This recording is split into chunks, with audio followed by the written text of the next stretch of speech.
Today we're going to show you how to change a gearbox in a door and then re-toe and heel the door. This one is just laps in the lock, so when you lift the hand, open the door up and then just touch the handle slightly, they all fall out. So we're just going to change the gearbox to tighten everything up. So first of all, you're going to need to remove the handle. Well, first of all, the lock. Because this one's on a thumb turn. Sometimes if they're keys you don't need to do it that way. So you barrel first, then the handle. You will need to remove the spindle with the handle. Make sure you put everything in order. So this lock has got chute bolts top and bottom, so you'll need to, when you put it all back, you'll need to make sure that you set everything back right, because otherwise the lock will foul and won't work. Remove all the screws obviously, and then you should be able to just pop the lock out. Everything will fall down, chute bolts, etc., but we can reset that back up again.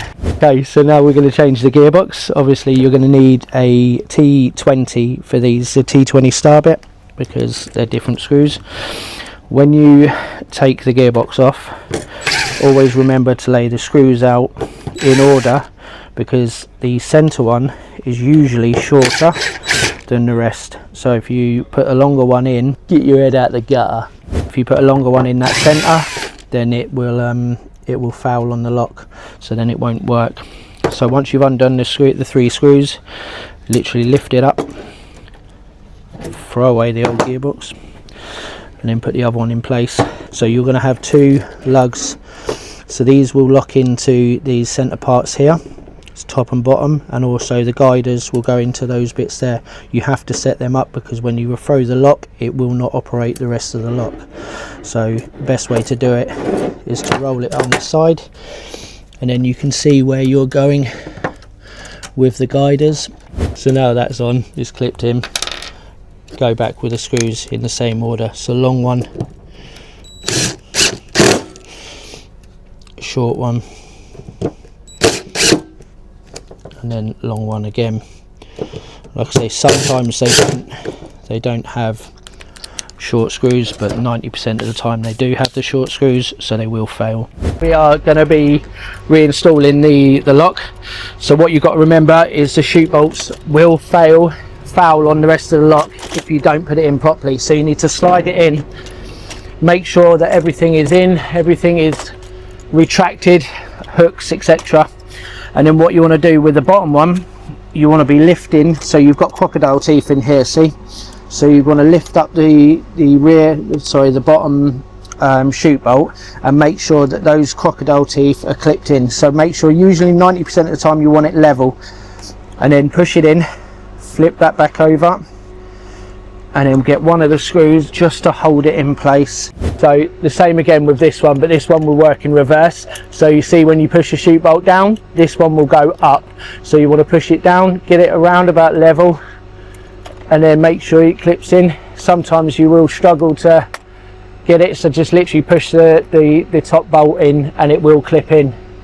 Flip that back round, screw it up again, and then that will hold that bit in position. And what we're going to do is just double check it on the handle and make sure that the lock is working properly. If it doesn't work properly, it's because you've set up the chute bolts wrong. Everything seems to be working fine, so we're all good with that, but you're just getting things lined up sort of.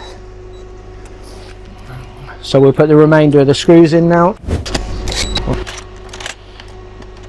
Yep, now we just need to put the barrel back in. So you will need to, this one's a thumb turn, so you can use the thumb turn just to turn and wiggle as you go through the lock. You'll know when you've got it in the center because you can turn it, and then use the locating screw,